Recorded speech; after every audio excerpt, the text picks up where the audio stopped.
It's time to strap in and get ready. The leaders in NRL Supercoach are incoming. Bringing you the ultimate insight to help you win your leagues and climb up the rankings. You're now listening to the Insight NRL Show with your hosts, Brain, Mattrix, and Whisperer.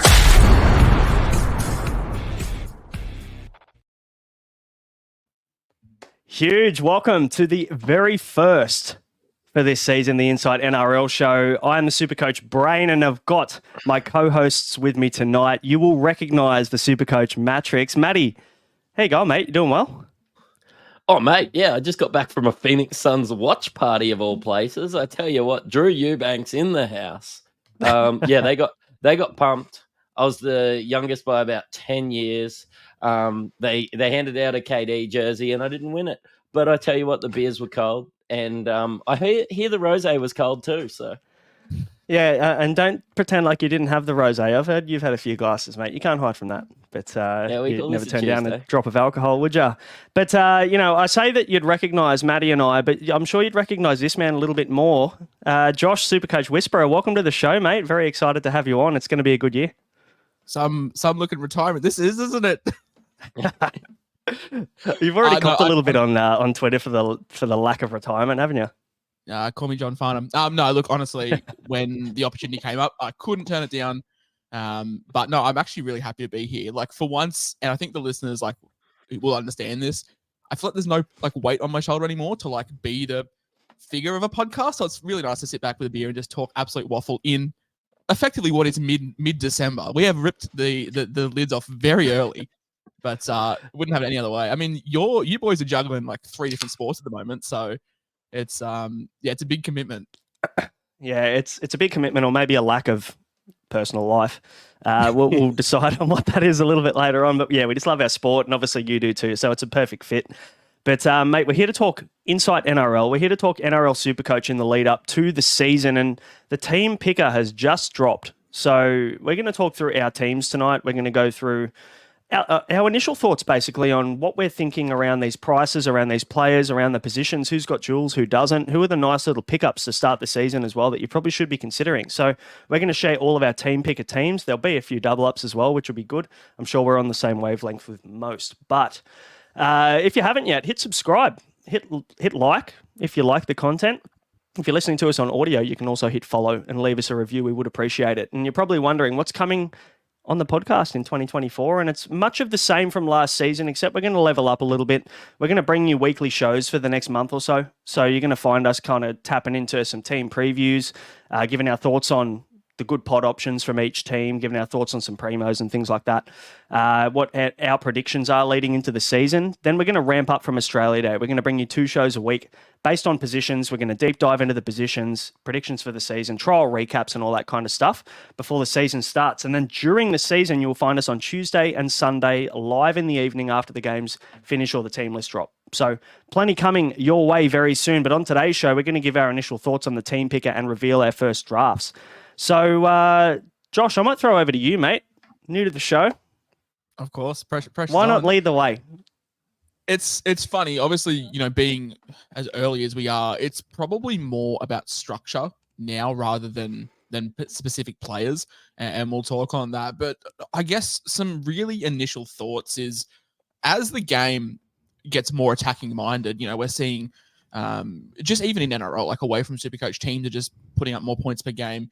That's obviously going to lead to an increase of Supercoach averages. And we're finding that these guns are starting more expensive year on year. And obviously the salary cap went up this year, but it's not going up enough to compensate with the inflation. It's hitting us hard in real life, but it's also hitting us hard in Supercoach.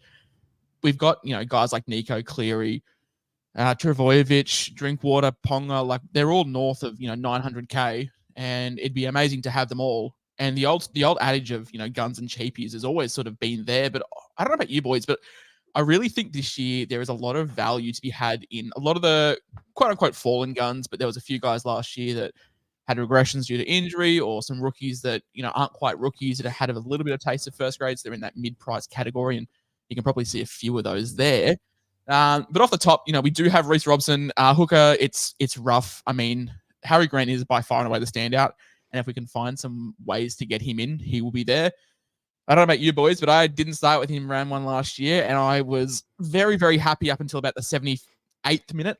And then he was on about 35, 40, scrambled over for a try, and that became 80, 90, and I was a very, very salty man. But he's by far and away the best hooker. Only concern was Bellamy was experimenting with him off the bench at times last year and towards the back end. And I just feel like if I'm paying $7.50, I'd love 80 minutes. Because 80-minute hookers are a rarity in the NRL these days. Robson, we know he's going to be locked in for 80. He's not overly exciting. But if we can find some funds to get to Grant, that'd be great. Let's have a chat about Jaden Brayley. Can I ask you one early? Yes. Why Reece Robson over Reed Marnie, man?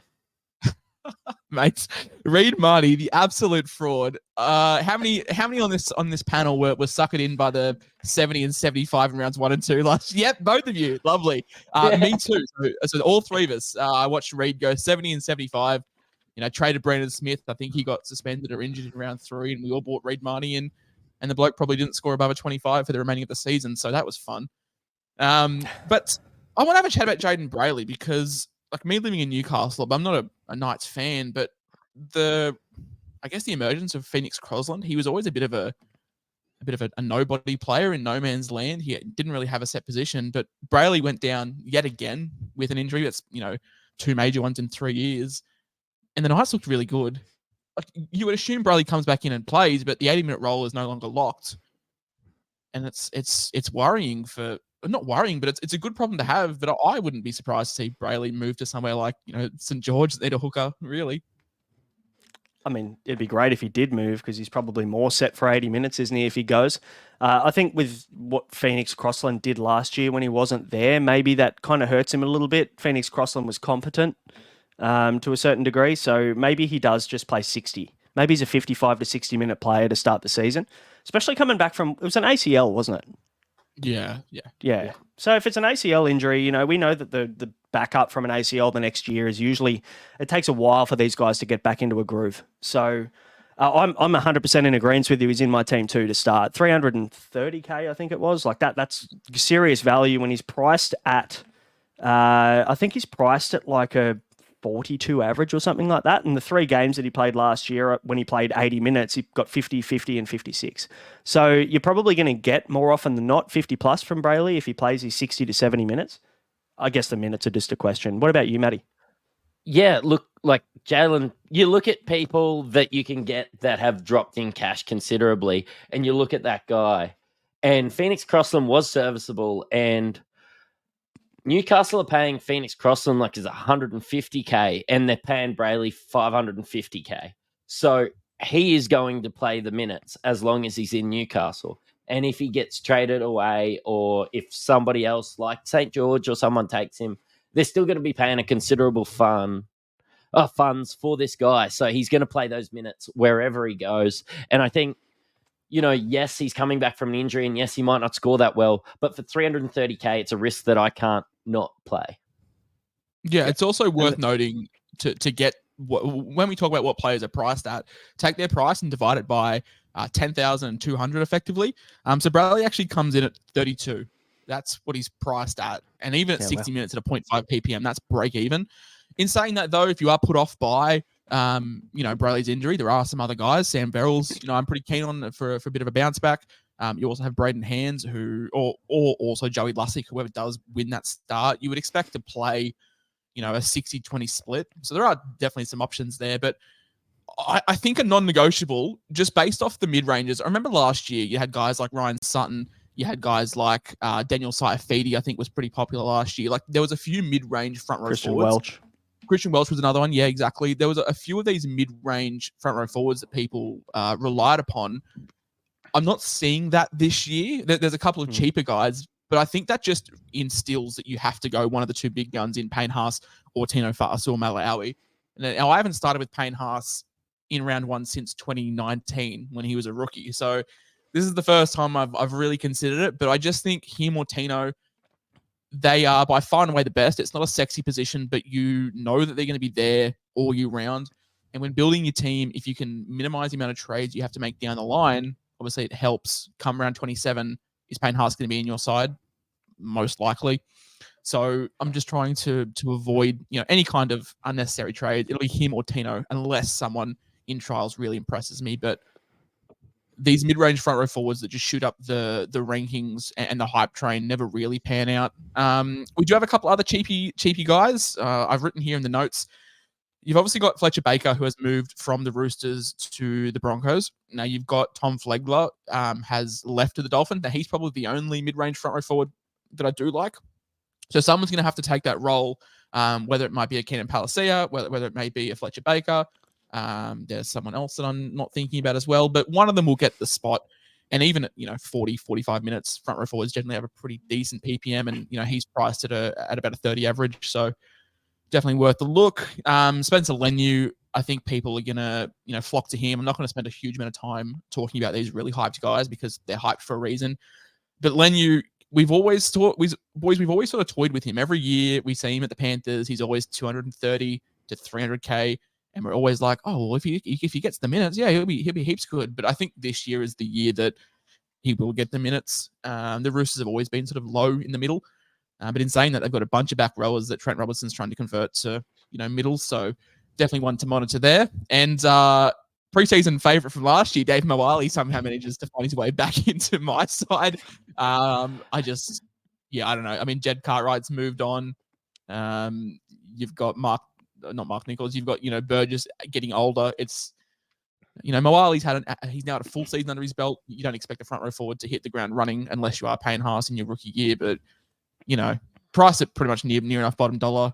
Do we roll the dice again? There's not much to lose, really.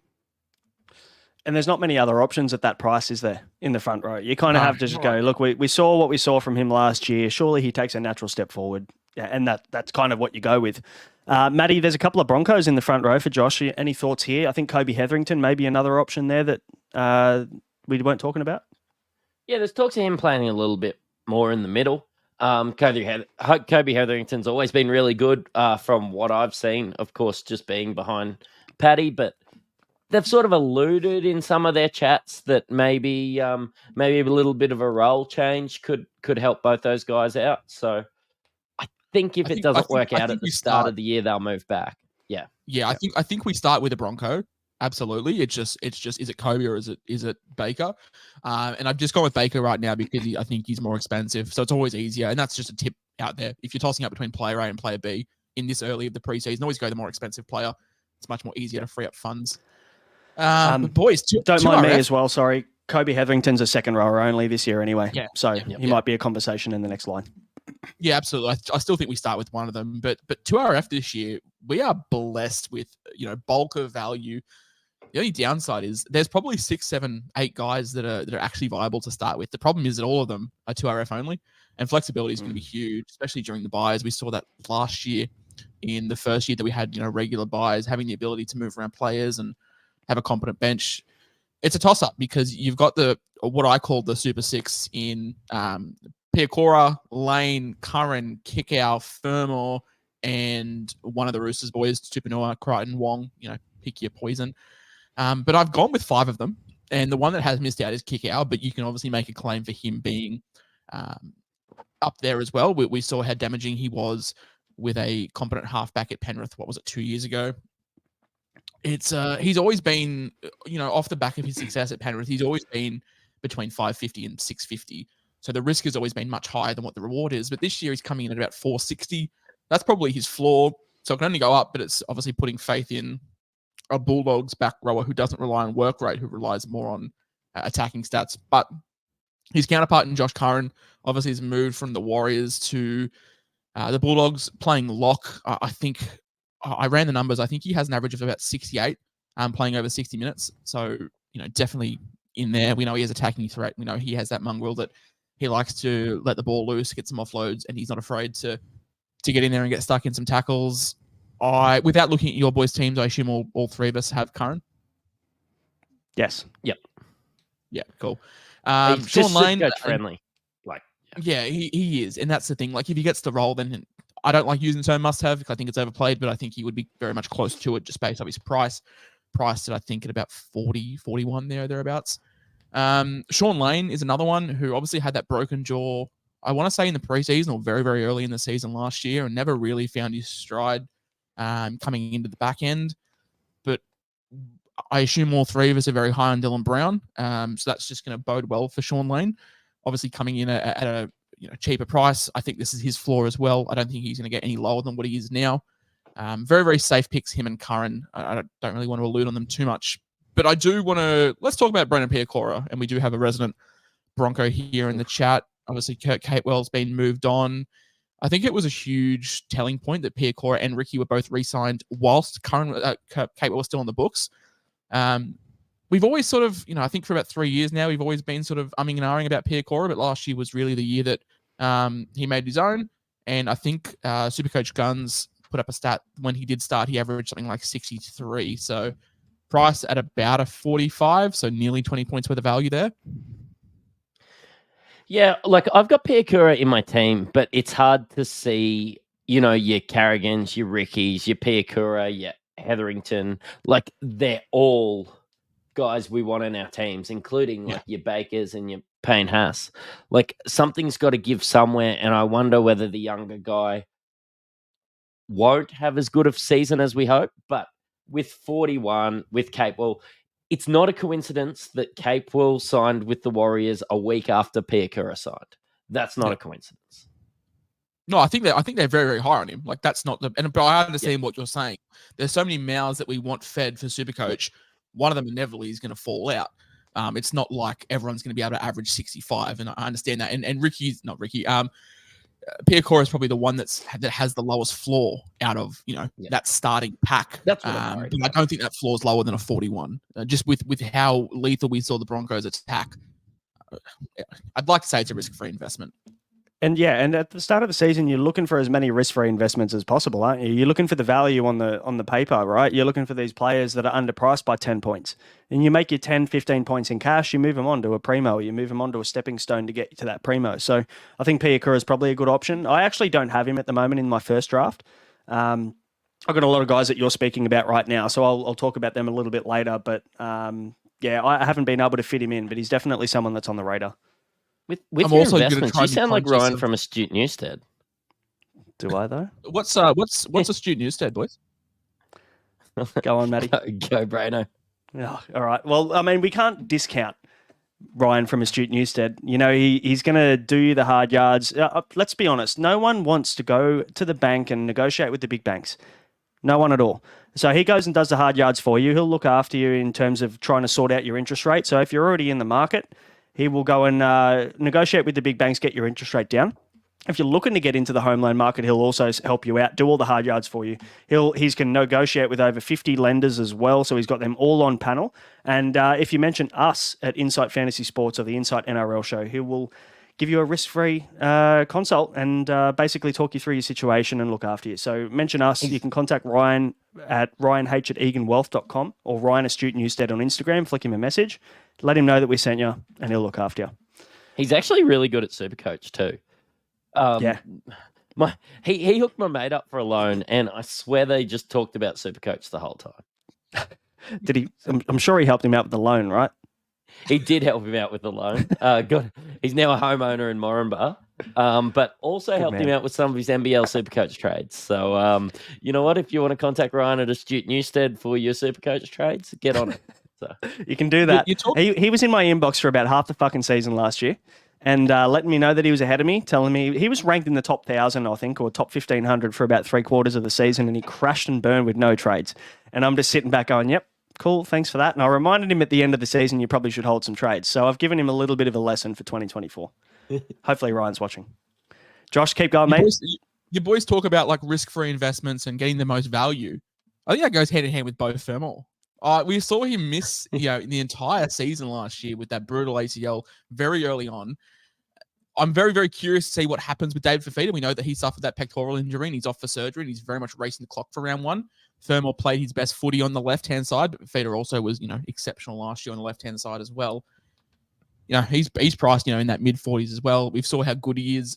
It is a concern coming off the ACL, but he's had pretty much the full preseason. He's not going to have an interrupted preseason. He was pretty much ready to go from the end of last year moving forward. I'm also very, very self-aware of. I don't want to talk about all the players because I know we have a few lap overs, but I know that Fermor features in a couple of teams later on, so we'll touch on him more in depth there. I've also got one of the Roosters boys at the moment at Searsaw Wong. Huge fan of him. Was keen on him last year as a cheapie, not as like a legit Supercoach option, but someone to watch. And we've seen him blossom into a really good footy player. He can be interchanged with Angus Crichton or Satili Chipanua. There is 5 spots. Last time I checked, 5 doesn't go into 2. So you also add on the Butcher boys, and 3 of them have to make away. Angus did play in the middle last year a little bit, so did Satili. So curious as to what happens there, but definitely one to monitor in the preseason. And for what feels like the 8th year in a row, is it finally Jack Howarth season? We do have Sean Bloor moving to the Tigers, which does mean Justin Olam potentially is moving. Sorry, Sean Bloor coming to the Storm with Justin Olam potentially moving away from the club. Does that open up a centre spot for Jack Howarth? Time will tell. But this feels like one of the ones. This feels like a Ben Trbojevic, where he will be in our preseason teams every year until the end of time because he's cheap and there's some kind of hype.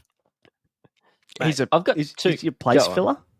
No, I was just going to say, is he a place filler? He's that fucking bottom dollar price guy that you want to put there, and then he replaces someone else later on if he's no good to go. Yeah, of course. I think you need a couple of those. Value. Yeah, So it's cool. Sorry, Matty. I've got 2 questions. What do you think Jack Howarth's age is if you've had him in your team for 8 years? If we're taking the piss, it feels like he's about 30, but realistically, the kid's still 20, 21 or something? Yeah, he's only 21. I feel the same. I just looked it up before. Playing Toyota Cup Supercoach about 5-6 years ago, and it feels like he would have lined up against Bryce Cartwright with the yellow ball. It feels like we've been talking about him for that long. But that rounds I out had the him in my forwards. North Devils Supercoach team. That rounds out the forwards. One out-and-out gun. Ideally, I'd love to get Grant in if I can find the funds for it. But yeah, I think with front row forward, you just need to have one of the big boys and the 2 RFs. Yes, there's no flexibility, but there's just so much value there. If you don't like Lane, but you like kick out, then it's a chop and change thing there. So can I jump in quick? Yeah, of course. So you just spoke about flexibility versus value. Are you prioritizing now just kind of dropping the dual position need at the moment and just going for the most value possible? Yeah, I think last year I was a big advocate of just more bench depth. If a dual position player comes up, sick, that's amazing. And we'll talk about one at halfback. But it's all well and good to move players around and, stroke yourself over that and being like, oh, cool, I moved a front row forward to center. How cool is that? But if they're scoring 12 points, then whatever, champ. But you want players that are going to build your team value. No one wins Supercoach by having a $10 million team value at the end of the year. So getting points, but also making money is crucial. But having bench depth as well, because if one player does go down and one's on a bye, or you have 47,000 Broncos like I do and they're all on a bye, you need to have that coverage to... Do you want to borrow my jersey? Of course, man, of course. Hey, I've got a photo of Braino. We're getting Magic around the 3 of us, which would be wild. And you've already seen one of the jerseys I'm potentially trying to buy, so maybe I will be indoctrinated into the Caxton Hotel. You're going to have to wear one to get in, I heard. It's ritual. Halfback's interesting because last year it was pretty much Cleary and Hines, and you don't move from that. This year it's more contentious because obviously funds need to be spread around more. Initially, obviously, if you've come back and listened to this podcast in the middle of February and we've got more information that cheapies are viable, then yeah, a Cleary Hines combination could be on the cards. But as it stands right now, on the 23rd of December, there is not a whole lot of value presenting itself to spread funds. So I have gone with Nico Hines over Nathan Cleary. Now, what do you boys think straight away before we delve into it? Matty, you go first. Well, I was looking at the schedule a little bit more, and I don't think that Cleary can have a bad schedule the way that Cleary played. Obviously, being a Broncos fan, I saw maybe 16 minutes of the best football you ever see in your life from Nathan Cleary, and shattered my hopes, dreams, and right now, because we haven't won a premiership since 2006, the hopes and dreams of probably my children and my children's children. But I think it's a bit stiff to talk about hopes and dreams when you've got 2 Tigers fans on the podcast. It is, yeah. We've been riding tough for about 17 years. Did you win a premiership more regular than me, though? No, 2005. We were the year before you. Oh, the year And before. I've watched that on replay every day for the last 11 years. I must admit, you were talking about obviously being heartbroken, and I was with you that night when the Panthers came back. We were at the casino in the Gold Coast, and me and Mick Dell, who hosts the BBL with me in AFL for Insight, we basically watched you, and it was like, when Ralph Wiggum was on the bus and he gets his heart broken by Lisa Simpson, and you can see the moment where his heart breaks in half. Right here. Yeah. That was it. And he rewinds it. And it was like in slow-mo watching you after they scored that try. I reckon that would have been when Cleary kicked the 40-20, because that was when everything shifted. I reckon that's when Matty just sunk his head into his hands.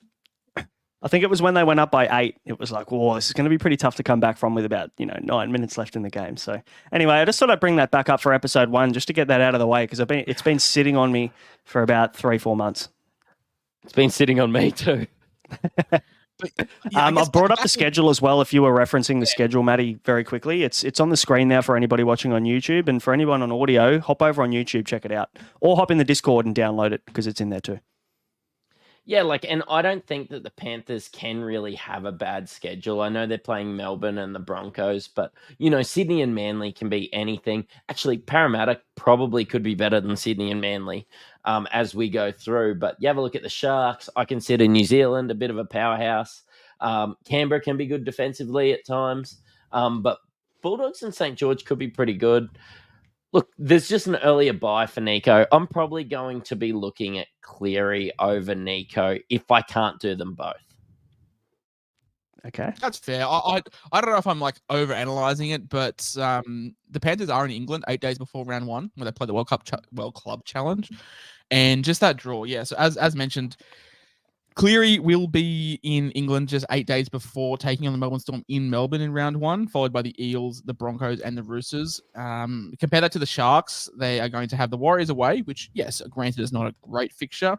But the Bulldogs at home, the Tigers, and then the Raiders, and then the bye. Then after that, you've got the Bunnies, the Cowboys, and the Raiders. For anyone watching on YouTube, these color schemes have been ordered in terms of Supercoach difficulty, so there's no bias between why is my team in a red or orange.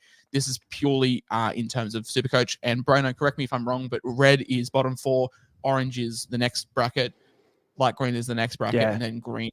Oh, sorry, flip it around. So red is the top 4 teams, orange is the 5 to 8, blah blah blah. Yeah, correct. Yeah. In terms of Supercoach points conceded as well, so it's very relevant to what we're talking about right now. We're not talking about the ladder for NRL or anything like that. We're actually talking about Supercoach points conceded per team. And we all know what Nico Hines does early in the season against the Dragons, don't we? I just wanted to say it was actually the Insight's stance on whether your team sucks or not. So, hop into our DMs direct all hate to your team is red. Mattrix. Yeah. No, slide us into the DMs. Braino made it. So, look, let us know what you think in the comments section of YouTube. So, and you'll notice that I am a Tiger supporter, and you see fucking plenty of green on that Tiger schedule. So there is no bias, I promise. But also the Nico Hines thing as well. We talked about it earlier. More expensive versus cheaper player. Nico's more expensive, so we'll always try and side with him, and then we'll go back. Aiden Caesar. Tigers boy, we'll get him in there. Buy in the round 1, but I think the formerly SC Whisperer Instagram page, now SC Collective page, dropped a detailed article on Caesar. He's priced at a 32, and he hasn't set the world on fire. In the NRL, I think he's fluctuated between a 38 and a 60. But it's worth noting his bigger averages, boys, is when he has been goal kicking. And as a Tigers fan, apart from Adam Dewey, who I really don't see getting back into this side. You've got Fainer, you've got Sullivan ahead of him. I think Caesar, he is close to 18 points undervalued. I've got him pegged at around a 50 average. And, for a dual position player at mid 300K, he strikes the ball at 86% off the tee. And I think the stats were saying that the Tigers average 71 tries a year in the last 3 years, their worst period, which is an extra 9 points a game for him. So he's already priced at a 32. But his worst average in the NRL was a 38. So there's, already 45 points, plus, some added more points of being the main playmaker, blah, blah, blah, blah, blah. Value, Tigers on the up. Yeah, you get it. I think Caesar presents really good value. And I don't know, boys, have you been seeing on your social media pages, a lot of love for Luke Brooks as a Supercoach option? I understand it in a footy sense. I think Luke Brooks will have a great year in a footy sense, but he's priced at a 55. He's now going to be the fourth choice in that spine, and people are saying, "Oh yeah, but he's going to play off turbo." Kieran Foran never averaged above a 45, and that was even in Turbo's best year. So Brooks, I think he's going to have a great year in a Supercoach in a footy sense, but I'm really avoiding him. I think if you're keen on Brooks, I'd be more keen on Caesar and save yourself 200k. Matty, you go first. I'm a bit tainted by Luke Brooks. I mean, maybe I got a bit triggered then when the word Brooks came out. So you go first. I thought we were still talking about Dylan Brooks, but look, I also agree with you, divisive.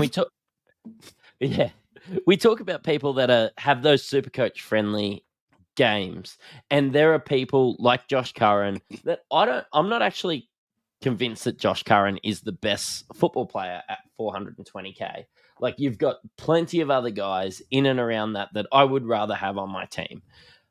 Luke Brooks at his price, I can't remember exactly how much it was, but it was in the 560k range. Yeah, like, I'm not sure I can see him meeting that, even if he plays his absolute best. But I can see Caesar, even if the West Tigers struggle, definitely covering his 32 Supercoach points per game. It allows you a lot more flexibility. It allows you to get a gun fullback. That's probably where you'd look to spend this money if you're saving the money, which we're talking 600k between like a Nico or a Cleary to a Caesar.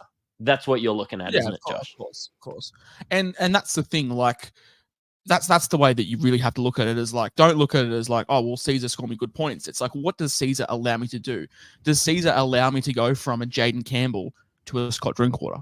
And I know I hate saying that because everyone knows my stance on Scott Drinkwater, but it allows you just to go to that next level of player. And I'm not saying Aiden Caesar is going to be like your, set and forget captain, but he could be like a very, very reliable 18th, 19th man in your rotation that comes in for the buys. You're playing him on a good matchup here or there. And I think you make a really good point about, like, yeah, is he the best footy player? Probably not, but he's priced at 32. He's dual position. If you don't like him, Jaden Sullivan's also there. Like, there's two good, cheap guys there. And if Mattrix, if you want to, not Mattrix, Braino, if you want to flick back to that draw, you get back, you get past that first buy. It's all green. It's all smooth sailing for Caesar. Yeah, and I think someone had a little bit of a crack on socials about, like, oh, I can't believe there's any green on the Tigers page. But, this is, subjective. It's we're looking at most Supercoach points conceded. And you look at the Raiders there in round 2, you got the Cowboys round 3, Para, I think the fourth most points conceded Supercoach-wise last year. Para weren't good defensively for Supercoach players. Like, they were a really, really juicy matchup. And then the Dolphins, they were good at the start of the season. But the Dolphins also conceded a lot of Supercoach points. The Dragons were fucking awful. They're tipped for the spoon this year. And coming from a Tigers supporter, I might cop some flack on that, but I'm sure there's some improvement. And I think the Dragons haven't gotten better. I think they've got worse. So, you're looking at from round 2 to 6, you could easily target a couple of these Tigers guys. And when we're talking about the main playmaker and the guy that could potentially kick goals, there's so much upside in that. So I don't have him in my team at the moment, but it's an easy swap for me because I've got the other Tigers half at the moment, so could go either way. I'm hearing a lot of talk about Fainu and Sullivan starting, and while I'd love to see that, because I don't expect 2024 to be a great year for us, like, we're not going to challenge for the top 8. Like, that'll be when Luai comes in and we develop from there forward. I wouldn't be throwing these kids in the fire straight away. Like, the Tigers still are a dysfunctional club. So Caesar, experienced head, I think he's 32. Played plenty of years. He's been playing footy professionally for over 10 years now. He does have a good head on him. Had a good season with the Giants. Huddersfield had a good season with Leeds.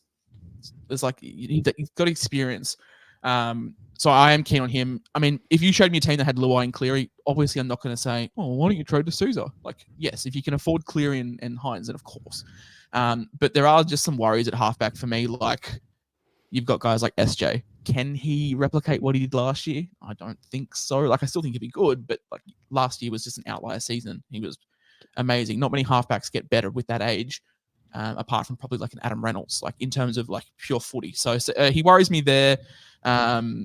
You've got guys like Jerome Hughes, but the Storm draw isn't great.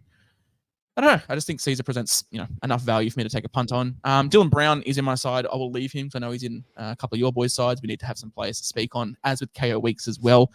The Raiders, I think, will be bad this year. but their spine is going to be very young and there's a lot of spots up for offer. If it's not KO Weeks, it'll be Chevy Stewart. If it's not Chevy Stewart, it'll be Ethan Strange. So there will be a Raiders player there or thereabouts in our sides, just working out which one. But centre wing's interesting because in recent years we've moved away from cheap. I don't know about you boys, but I've been playing Supercoach since 2015, and it was always just go as dirt cheap as possible. But teams are scoring more and more points, as we alluded to at the start of the show, and I think a premium is going to be there. I know the Dolphins have a really good draw to start with. I'm just worried about that second season syndrome with Jermaine Osako. I have opted for my premium centre wing to be Brian Toto, just because old Glue Hands Crichton has now moved to Canterbury, and we probably expect it to be Talon May to line up at that right centre spot. I would expect the backline to be Edwards with Toto and Taruva on the wings, with Isaac Tunga at left centre and Talon May at right centre.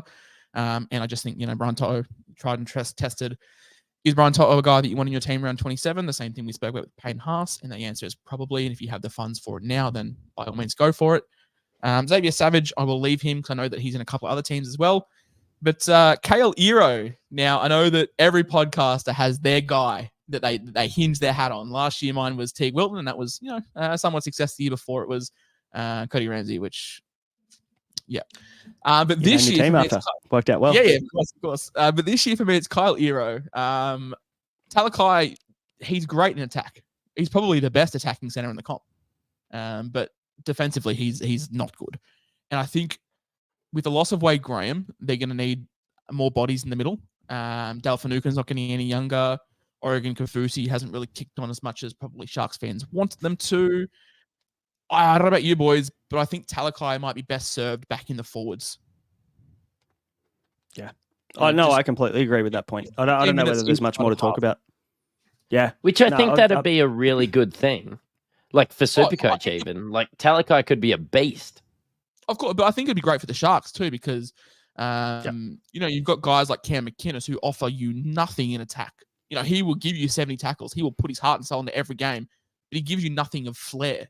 Talakai would come in and just create havoc. Give him half an hour, give him 35 minutes, 20 either side of halftime. Like, let Dale Finucane start. Do whatever you need to. Cam McInnes comes on. Teague Wilton can roll up the sleeves and get in the middle a bit. But Talakai provides so much flair, and if you put him in the middle, you can probably hide him with some better defenders either side of him. You put him out on the edge, Nico Hines is not the greatest defender in the world. Matt Moylan wasn't great. The left centre would have been Talakai himself, and then Ronaldo Mulatalo does make some questionable reads at times. So I think the best thing for Talakai for his defensive play, his impact, is to get him back in the middle. So then that leaves a spot open, and there's really only two people that can fill it. It'll be Cade Dykes, who we saw a little bit in the trials, but it'll also be Kale Ero, who has been earmarked for huge things for probably the last 2 years, and I am huge on him to start the season. Yeah, no, he's in my team as well. I think you hit the nail on the head there. There's an opportunity, and I agree with the Talakai take too, personally. I think realistically, Talakai, imagine Talakai coming on after 30, 35 minutes and tired forwards, and they might be able to find a bit of a crack through the middle, or Talakai comes onto an edge for the last 10 minutes of the first half. And like that guy could do some serious damage on the fringes there in the middle of the field. So I feel like he has so much more attack. Can you imagine if you're like a middle hooker or like a middle forward, and Nico Hines hasn't been able to crack the line for like 3 sets in a row, but he's just got repeat sets after repeat sets, and you're defending for like 8-9 minutes in a row, and then you just see Talakai walk on the field fresh as a daisy? Like, fuck that. Like, I think he'll offer so much like off the bench. And look, I'll clip this if it's wrong, whatever. But I really think he's best suited in the forwards. Another guy that I'm super, super high on is Kai Pearce-Paul, coming from England. Unfortunately, he's gone for surgery on his toe. He's been dealing with that for about 12 months and probably won't be fit for round one. A guy from the UK, interrupted preseason, not fit. I don't expect him to get much of a look in early on. But we saw Dylan Lucas get a lot of, good footy in his belt last year. Now, he is that sexy 2RF centre wing duel. He averaged 63 when he did start. He played 6 games last year, 5 of them starting, 1 of them off the bench, had 2 tries, 12 tackle busts, 2 line breaks in the 5 games he did start.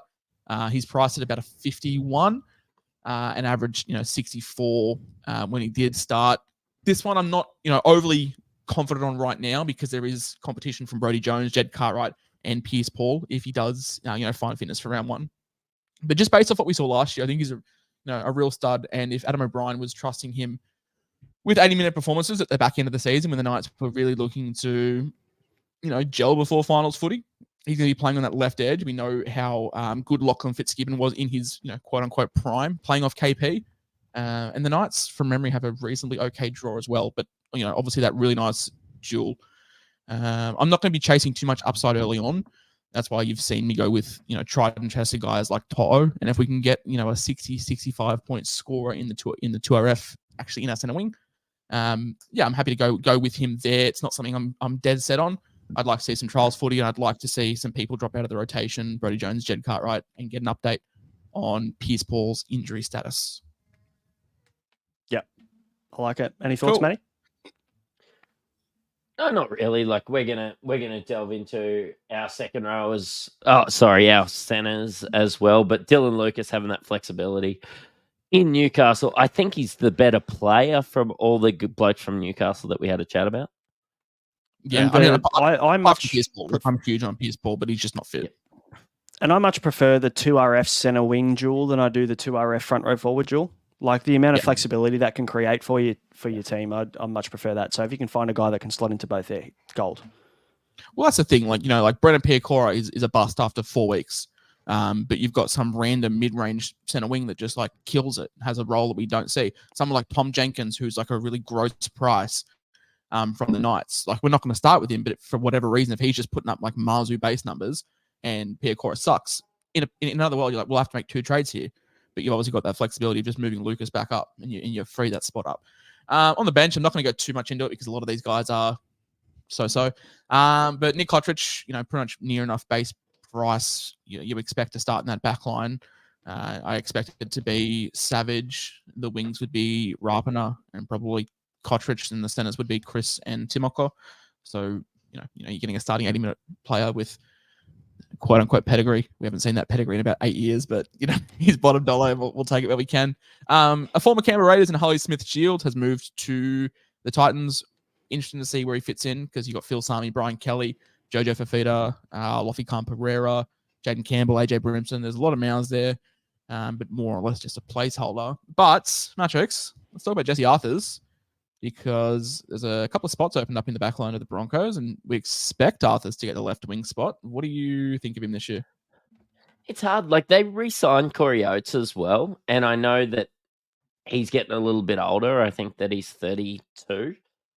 But he's a bit of a workhorse out there too. I think it might be in preseason whoever fits in a bit better with Mariner, to be honest. I feel like we had this conversation last year when we had Jordan Pieta and Corey Oates and Jesse Arthurs, and like there was a merry-go-round, and So I wanted to get your opinion as the Broncos resident. I think that Corey Oates will have the position to start the year. A lot of last year was sort of penciled down to his broken jaw and everything like that. But they did give Corey Oates the opportunity to work his way back into the team. We were going to play finals footy, and they gave him the start over Jesse Arthurs for a little bit. And then they said, Corey sat him down, said, hey, mate, like, you're just not up to it. You're not up to Jesse Arthur's standard at the moment. And then Arthur's played, our finals campaign, which went relatively well. Let's leave 18 minutes. It went good for all of 17 minutes. Yeah. Yeah, exactly. But look, Jesse Arthurs could be a try-scoring machine. I wonder whether Dean Mariner might be one of those blokes that does put it over the line a bit more than Herbie does. So, yeah, look, being a bit of a Stephen Crichton. I won't be starting with Jesse Arthurs.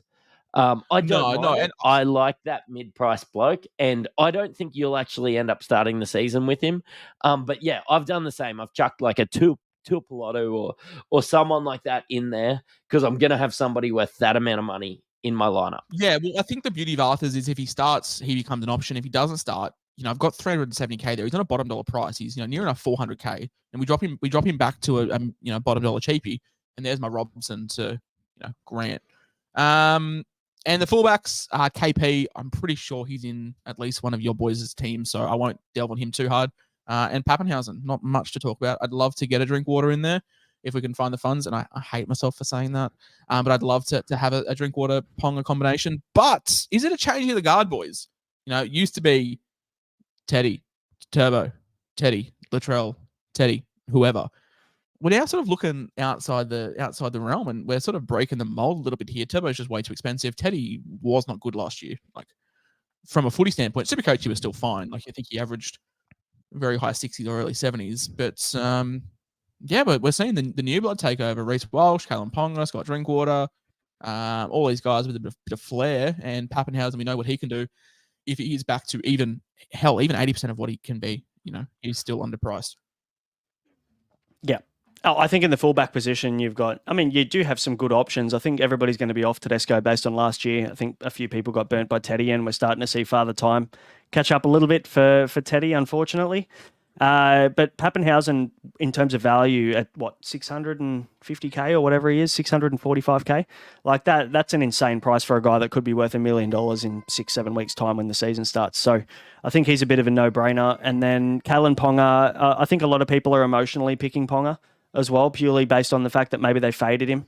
I know there's a lot of people out there that kind of let him make 400k from.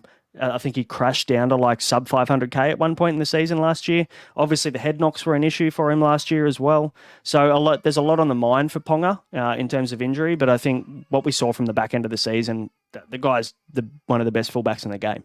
So you can't discount that. We've discussed potentially like not going double gun halfback. But double gun fullback is just a non-negotiable for you boys. It's just a case of which two you rotate in there. I know that some people are looking at Jaden Campbell, and I think he's a good pick, but I think his value presents itself at 5'8". He does have a handy duel at fullback 5'8", but I wouldn't be putting him in my fullback spot.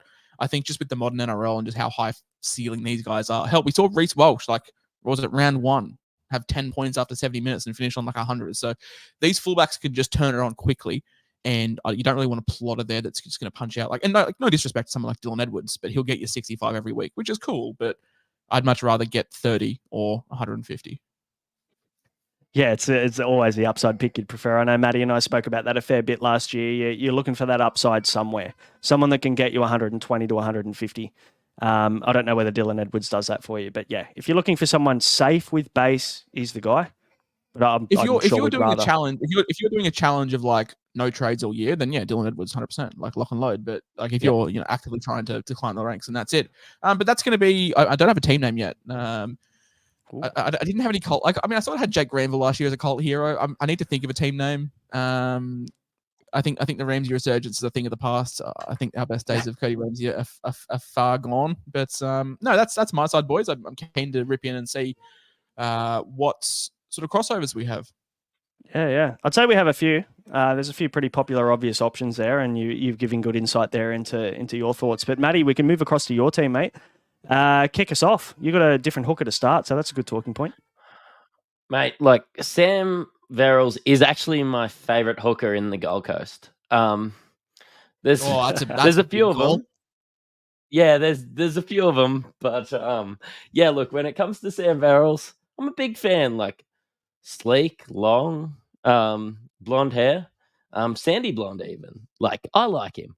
Look, I think that I could find myself going like a Sam Verrills or even a Lachlan Croker or somebody like that, a little bit of a plotter, because I'm scared of... I don't want to spend up the money for a Harry Grant. I don't want to spend up the money for a Damien Cook. I don't want to spend up the money for a Jeremy Marshall-King. But I want to go a mid-tier guy that maybe it's okay just to leave there. Maybe it's okay just to sit on the bench through the origin period, play him. I think I'm going to want a mid-tier bloke. I don't think Brandon Smith's the bloke this year, but I think a Sam Verrills or a Lachlan Croker. I'm actually considering a Lachlan Croker. You're almost treating it like a third front row forward. Just a guy that will just get you 55 points. You don't have to worry about it. Yeah. I think I think I was gonna say I think Hooker's transitioning to that. Hooker's transitioning to just if we can get 55 points, 60 points, cool. Unless you're Harry Grant, obviously. He's just so far. It's funny because people said Harry Grant was so bad last year. He was still 10 points clear of the field. Yeah. And it's gonna be you've done it with Reece Robson. I think that I could nearly get. I kept Reece Robson from day one all the way through, and he was great. And I ended up getting sitting there with Reid Marnie as well. But I wonder if I could save a little bit more and just go a Lachlan Croker or a Sam Verrills or somebody like that and just save a trade all year. And that's kind of my philosophy with hooker. It's kind of a negative one, but yeah, I don't like it. That's the thing. Like last year, so many people went Harry Grant and Sonny Luke. And then for whatever reason, Harry Grant goes down. You're like, fuck, man. Like, I've got to play Sonny Luke. He's going to get me 6 points. Whereas, like, your point, like, you start with Croker, and by round 10, you have a gun hooker, and he's just there. He's just a guy on the bench. And if anything happens, you're like, cool, I've got 50 points here lined up. And to be fair, Reid Marnie was that guy last year, wasn't he? He was that bench hooker that you could just leave there all year, and a little bit of a trigger point because he wasn't that great. He kind of catfished a lot of people into buying him in round 3 for the cash gen, and it just never came around. But in saying that, he was the perfect bench hooker. You'd be okay to play him if your main hooker was out or they were on the bye or whatever, or if Grant was out for Origin, you could plug and play Reid Marnie. It wasn't an issue. I think hooker's such a fucking plodder position. If you're not picking Harry Grant, just go with someone who's going to present you value and get you anywhere between 45 to 55 points. And I think that's probably the best way to play it. That's what I'm saying. But it's correct me if I'm wrong, but unless your name's Harry Grant, it just feels like it's just transitioning into a front row forward. Let me tell you one person I feel like might take a step up is Jeremy Marshall-King. The only guy I think could rival Harry Grant, you can clip this and we'll see how accurate it is Jeremy Marshall-King. Based on what we saw last year, if he can stay healthy in his role within the Dolphins, and if they're okay or as good as they were last year, maybe he gets within 5 points average of Harry Grant. But Harry Grant's the clear and cut best in position. I'm worried about the second season syndrome with JMK. Like you have to. He's you been have to around worry for a about while. second season. No, he has, but has he ever been good? Like that's what I worry about. Yep. Fair call. I think you get a 3-week look with Jeremy Marshall-King though. Like if the Dolphins are good to start the year and he's firing and he's averaging, he's probably going to be priced at a 60 average anyway. If he's firing and he's averaging that draw. The Dolphins draw is very, very appealing. Like, don't get me wrong, I'm not going to deny that, and that's why I really love the guy that you got in front row forward in Flegler. Like, I think the move for him is going to be huge. I think they've been crying out for someone like Flegler. And I've never been a bloke, and Braino's heard me say it 100 times. Like, I owned like 2 Broncos all of last year because I don't want to get my head and my heart in a different situation. But when I see the workload that Flegler can get through, and then I see him on a roster without Payne Haas on, I just think they're going to ask him to do a lot of things, and priced at a 45 average, he is going to exceed that. It's like you're going from competing with Payne Haas to competing with Jesse Bromwich. Like, no disrespect to Jesse Bromwich, but Flegler becomes an instant the guy. Him and Gilbert just are going to lead that line. What do you think, Braino? Yeah, no, I completely agree. Flegler's in my team at the moment. I think he's underpriced, and I think he gives you that extra 10. I reckon you can get 10 points from him in value, and you can start to look at if one of these main guys, Tino's so fucking overpriced to start the season.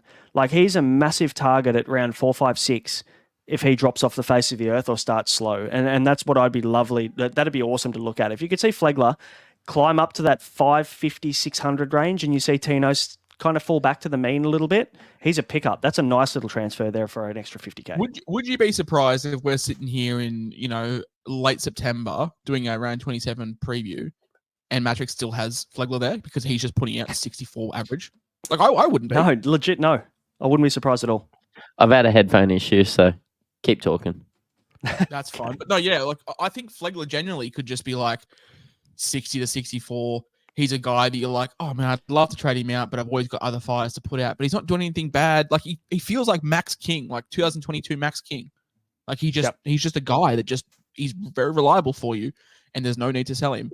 However, Harm Saleh, I can see here is in Mattrix's team. It's an interesting pick. I'd love to hear the Harm Saleh hit chat. I just think St. George are really bad, and then I have a look at what, like, honestly, like, in case you haven't met me, like, the best thing about St. George is the road out of it. So, like, I just don't think that I can see anybody grabbing it by the balls. So I think that he's going to be getting the opportunity when he comes across. I think that he's been really good in the minutes that he's got. So any situation where he can get himself some decent minutes, I know that there's a Jack DeBellin, there's Yamolos that have sort of popped up over the years. I think he's better than a Ben Murdoch-Masila that we saw on all our teams through certain periods last year. Look, Harmsele, Certain periods. 420k. I was stuck with the prick for 27 rounds.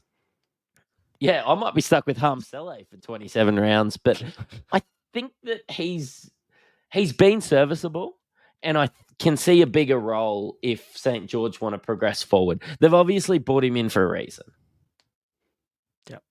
Fair enough. And you've got Fletcher Baker on the bench there.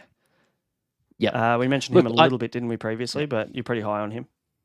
Yeah, look, I'm high on... I think Baker can play Flegler's role, like almost an instant swap out. I think Baker's good enough. I've liked Baker in the minutes that I've seen him in. I'm not sure he's as talented as Tom Flegler, but I think that he can play that role and be worth 460k in 8 weeks.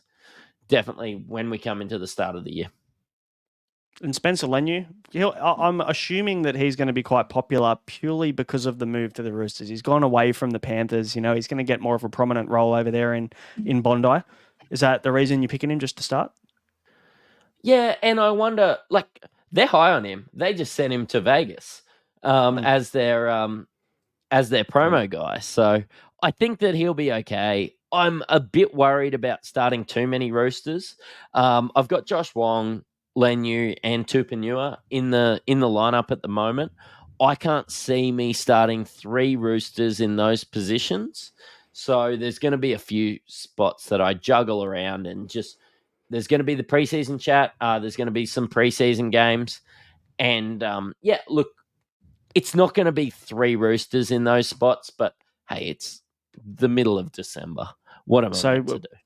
We've got Spencer Leniu as the promo guy, has gone over to Vegas. I'm assuming you've got Billy Walters in your team. Maybe Aaron Woods, throw him in as well. Aaron Woods in the lineup as well. Mate, they're just giving him a little bit of a swan song. That's all right. Honestly, what a job just to go there, do nothing, and just be the face of the NRL, and then get to come back and play 15 minutes a game. Yeah, he plays 15 minutes, does all the pre-game interviews, though, and hops on Fox and does every interview possible on the Matty John show and all that. So, he is the promo guy, Aaron Woods. It does say to you, if you're a budding athlete out there, just get your media training, because there's so many doors that obviously open up for you if you get your media training and are well-spoken. That is a good point. And yeah, you've got a lot of mid-range guys here, Matty, a few that clash with Josh's team. So, want to go through them? Yeah, you could call me mid-range Mattrix, actually. That might even be the name of my my team there. I've actually been called that if you've seen me play basketball, to be honest. But DeMar DeRozan action, just straight middies. Yeah, that's me. I just actually played a role where I just went baseline to baseline and just hit middies in A grade in Gladstone. So yeah, can hit them. Look, I was high on Sean Lane all of last year, just waiting on that injury, especially in draft. He was somebody that I drafted late and injured, and it just never eventuated. I'm ready to get hurt again when it comes to Lane. I don't think Parramatta will be as bad as they were last year. I've got Piakura there. This is honestly the most amount of Broncos that I've probably ever seen in my team as I look at the roster. I really like... If I've got Sean Lane and you're chasing upside, you've got to have Kikau and chasing upside as well. I think Curran coming might hurt him a little bit, but I would think that they could get to other sides, and both these 3 guys could be as good as Hamoli Olakuatu was in the last couple of years, and that's what I'm chasing out of my second row forward. Yeah, well, I mean, surely Curran plays in the middle of the field, doesn't he? I don't know whether that hurts Kikau too much. I could probably see Curran starting at lock and just doing all the hard yards through the middle of the field. He didn't get that opportunity last year because Tohu Harris took up so much opportunity there. But Curran's in my team as well. A lot of these guys are going to double up, which is good. So we can move through my team quick. But I'm with you on that. I've got a few of these guys, 1, 2, 3. I've got 3 of the 6 that you've just mentioned, but they're 6 kind of no-brainers, aren't they, around that price range? Yeah, and I'm not saying it's going to be these 6 blokes, much the same as what Josh said, but they're going to be mid-range second rowers. And will Tupanua be a Rooster? That's the question. Like, are we all going to start with the Rooster second rower? I mean, if he's you have not to, don't a you? Rooster, I still want him. Just depends where he ends up, I guess, is the question, what the opportunity is and where he ends up. But look, let's say Angus Crichton. It's more so like you've got Crichton, you got Wong, you got Tupanua. Like, obviously, none of us know who's going to start. Trent Robinson probably doesn't know who's going to start. But like, I think we're all going to start with one of them. It just depends on which one. And I mean, you mentioned at the start, Josh, like Egan and Nat Butcher are still there. They're not gone. They haven't gone anywhere. Those two guys are still plenty serviceable to play on each edge for the Roosters. So they've kind of got 5 guys that got to fit into 2 spots. And it's going to be interesting. I didn't do well at school, but 5 doesn't go into 2. No. But there is some, obviously, like Nat Butcher does have the capabilities of playing through the middle when Victor Radley inevitably gets suspended. Angus Crichton, Jody can play through the middle as well. I think Wong's an out-and-out edge, and Tupanua played through the middle a little bit, but I think his best work is on an edge as well. So I think it's going to be really interesting to watch in preseason. I think it's going to be a huge preseason for all 5 of those guys, because there is a very, very real chance that 3 of them play 30 minutes off the bench and the other 2 play 80 minutes locked in the middle, so on the edge. Sorry. So yeah, very keen to know. But I was curious to see if we're all going to start with a Rooster edge that isn't Nat or Egan Butcher, if one of them does inevitably get the start.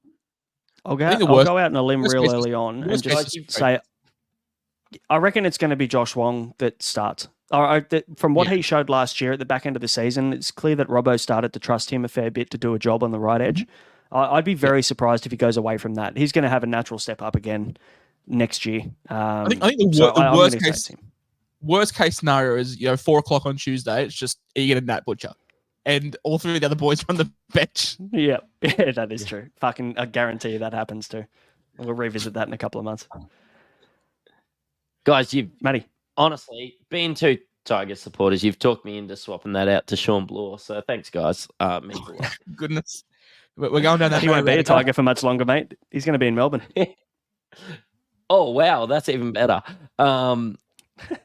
Look, I think that Nathan Cleary is going to be my pick over Nico.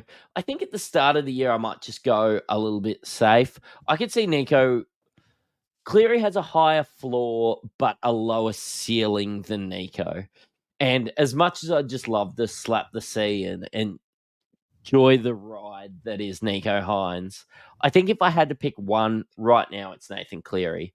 But this roster has $460K in the bank. Jesus with Christ. Caesar, with your KO weeks, with your Dylan Brown. When we saw this team come up, I did wonder where all your money was spent. But if you still got $500,000 in the bank, then yeah, I mean that helps drastically. Well, it's $500,000 in the bank, and it's mainly on the bench. Like when I see that, like I've put Jaden Campbell in my team because I really like watching him play, and if they are genuinely okay with playing Brimo in the centers and Jaden Campbell plays fullback, and they're good mates. I've seen them at the casino together. But if they're good mates, like they're going to be okay with that, and they're just going to play through and roll through it. And if Campbell's playing fullback, I want him in my team, and I'm just going to let these guys plot away, let them generate the cash early, and I'm going to move forward from there. Dylan Brown has been a non-negotiable for me since probably round 1 last year. I think he's been the only dependable 5'8". Munster, I'm not the biggest fan of Munster's Supercoach friendliness with his game. Obviously, I'm a Queenslander and I love Cam Munster, and I've ridden the waves that are Cody Walker over the years. But unless somebody, sort of jumps up and, grabs it by the balls, unless I think Matt Burton's going to have an absolute rip snorter of a year. He's priced about where he was at the start of last year. And yes, he's an option for me, but Dylan Brown is just an absolute no-brainer. I don't want to get too nerdy because I am a couple of beers deep and I don't drink that often, so this might get a tad slurred. But welcome to Insight Fantasy Sports. But percentage consistency is an actual stat that is used, and Cam Munster's percentage of scores over 60 last year, which is considered, a good score, 60, and Cam Munster has always been the benchmark of, consistency at 5/8. His percentage of scores over 60 was the lowest it's ever been. So last year was a very inconsistent year for him. His average was still there or thereabouts, but he was definitely fluctuating higher and lower, and the Storm don't have a great start to the season. Dylan Brown, you're paying through the nose for him. And I hate buying into the preseason narratives, as much of a cliche it is, but Brad Arthur has just talked him up to the nth degree. So I think he's the clear-cut option. It's just you're paying nearly $800K and you're like, oh, far out. Yep. And I'm not a dweebus, but have any of us been looking at Tom Dearden? He's been training the house down. His guns look like hammers. I think Tom Dearden, I'm not talking about like best 5/8 for Supercoach, but in terms of like value, Tom Dearden probably is the next best outside of Dylan Brown. Obviously, he did break the Queensland Cowboys time trial record, which, you've probably got to chuck on another 7-8 points just in terms of value, just with that sheer magnitude. And then he's also signed the contract, so that's probably going to take him down 3 or 4 points because he's got the bag. So it's like, it's counterintuitive. You've got to balance out. Is it vibes? Is it training the house down? I don't know, but I am keen on Tom Dearden, which is strange. Yeah, look, and I think that he could be somebody like those hookers that I was talking about, somebody that you could get there. I don't think he's going to play Origin again this year, despite how well he plays. And I hope he's not listening. I just don't. Huge fan of the show. Yeah, big fan. I saw him filling up fuel the other day, but I think that I can't see him making the Origin team. I think at 590K, he is going to get you 590K value, which I don't see. Like, I think we're going to be riding the ups and downs of a Matt Burton. I think Luke Brooks isn't a good option. I think you get 590K value at the worst, to be honest. I don't think he goes any worse than what he's priced at. I think he only kicks on.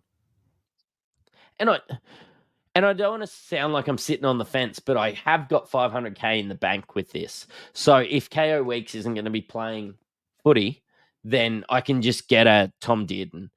If Jaden Campbell isn't going to be playing fullback and he goes back to that utility role, he's just going to be upgraded to a mid-range bloke, or Pappy's going to go up to an absolute gun. Like, I've given myself the flexibility. This was my first draft, and I'm excited to talk about it. But as we go into the centers, I just wonder whether Dom Young could be an absolute gun on the Roosters. I don't know. Maybe it's just a bit of recency bias, but Newcastle aren't that good of a team. Sydney are great. Do we have to see something from the Roosters, though? Because I feel like every year for the past 4 years, we're like, fuck, man, the Roosters got like the second best team on paper. And like by round 4, everyone's like, fuck, man, Trent Robinson's going to get sacked. Like, I feel like we've got to see something from the Roosters for Dom Young to be like him. And I have a massive stiffy for Dom Young because when I first started like the SC Whisperer thing, like he was the very first player profile I did. I was like, this kid is coming from the UK. He's big. He's raw. He's going to be good. Just give him time. And like he was good. So I've always got a soft spot for him. But I just worry like I fall into it all the time too. When Bet-R had that like 100-1 promo last year, I was like, cool, I'm gonna put $10 in the Roosters. They're a lock. I did the same. Go back to back. Me too. That's not gonna happen. And they just suck. And it's like, do we have to see more from them? I've also got a bit of liquid courage in me, so I'm talking more smack than usual. But do we have to see? I remember my first beer. It feels like it, man. I don't drink that often. But do we have to see something from the Roosters? Because every year, February rolls around, they sign Brandon Smith, they sign, I don't know, another good player, and they're like, oh, well, the Roosters are back, baby. And by round 5, they're 2-3, and everyone's like, well, is Trent Robinson actually really that good, or was he just carried by a good team? I think Dom Young will be great at the Roosters. I just want to see, it because you're paying like $650K for the bloke. Would I be surprised if he scored 15 tries in 10 rounds? Absolutely not. Would I be surprised if he scored 2 tries after 10 rounds because James Tedesco just doesn't pass the ball? Also probably not. Yep. That is exactly what I was about to say. Like Tedesco regressing naturally over the next couple of years means that we know that Tedesco's never been that kind of out and out sweep, cut out to the winger kind of fullback. The guy runs the ball more often than he passes, and that's knowledge. And the 6 and 7 aren't like necessarily him either. Like, yeah, Sam Walker might throw a cool Harbour Bridge ball once in every 5 plays, but Luke Keary isn't going to set you up for a million tries in a season as he's getting older and older as well. So, That's right. yeah, Father Time's undefeated, and Teddy is getting older and older. Mattrix, that's my concern. has walked out. He can't stand the Dom Young slander, so he's just left. But like, are you worried about this Roosters backline with Teddy as the focal point? Yeah, a little bit. I am a little bit. And I mean, he's not going to go anywhere, is he? Teddy's going to hang around until he retires there. He's not going to go somewhere else. So I think he's that's earned that. Like, I'm not saying Tedesco needs to be 100%. dropped. Like, he's earned that 100%. Matty? I think I just think Dom Young could, like, Suaalii scored really well. He had those base stats. He didn't get that opportunity in Newcastle. And I think that he could just, like, he wants to be a Rooster. He got the bag in Sydney. And maybe I'm just reading into the Joey narrative. Manu want to pass him the ball? Like, that's also another Probably thing not. we have to consider. Like, you've got glue hair Tedesco, and if by some fucking miracle reason Tedesco does pass to Manu, you've then got another 100-to-1 shot of Manu flicking it off. Dom Young's a finisher. Get him in for a triple every week. So he just has to go up in the air, and they've got to kick to his corner probably 4 or 5 times a game for him to be a chance. Oh, that's Which the play. they You've got could do, Tupu and Dom Young. being Like, Dom Young. Bulk bombs up. 100%. Yeah, the guy's huge. But look, I love talking about Dom Young. I didn't anticipate talking about Dom Young as much. I didn't expect a 15-minute segment on Dom Young.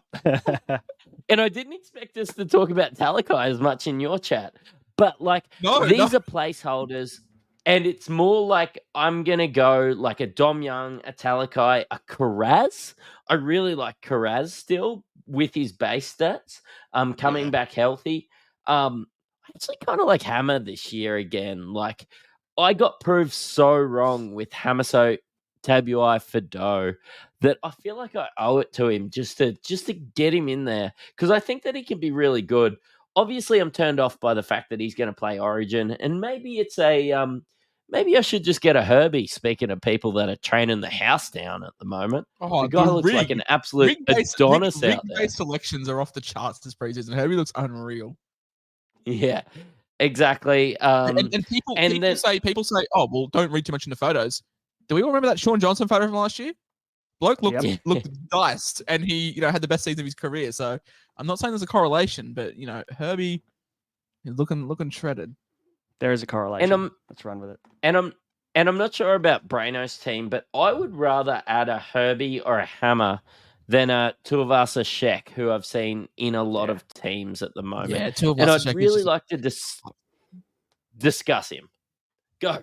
Okay, Go forth. Braino, you first. No, he hasn't played in the NRL for a couple of years. As a minimum, like, it's a different game than the Union. I think coming back over, it's going to take him a while to find his feet. Yes, he's back home in New Zealand, and that's all well and good, but his best position was always fullback. Then he was on the wing, and he did really well on the wing for the Roosters before he transitioned to fullback. But centre's a completely different position. So I'm feeling like he's just not going to get as much opportunity. Could be a bit of a Herbie Farnworth role, I guess, for Tuivasa Sheck. But you've got Chance Nickel-Klokstad, who has developed a really nice combination down the right-hand side with Sean Johnson. And I don't know whether they're going to move away from that too much. I feel like they're probably still going to use the same plays they used last year. They're going to get to their wing. The priority will be to get to their wingers. Dallin Watene-Zelezniak had a career year. So, like, why go away from what went incredibly well this year to just because you brought Roger Tuivasa-Sheck back in, you don't have to change absolutely everything you've done at New Zealand. So, for me, and by the way, I think he's kind of overpriced in terms of what we've seen as well. I just think there's so many better value options that are a little bit cheaper rather than him. And look, don't get me wrong, if he drops back down in price, yes, he's absolutely a look around the 400 mark, but definitely not in the high 500s. Josh, what do you think? What I'm trying to do is pull up his stats from when he was last in the NRL, and I am a few beers deep to doing this. So he's priced at six an number average. sevens. Yeah. He's priced at an average of 53. And playing fullback, he went 60, 57, 71, 59, 67. So that's at fullback. So he's priced at a 53. Playing center in a side that loves to use their wingers. I'm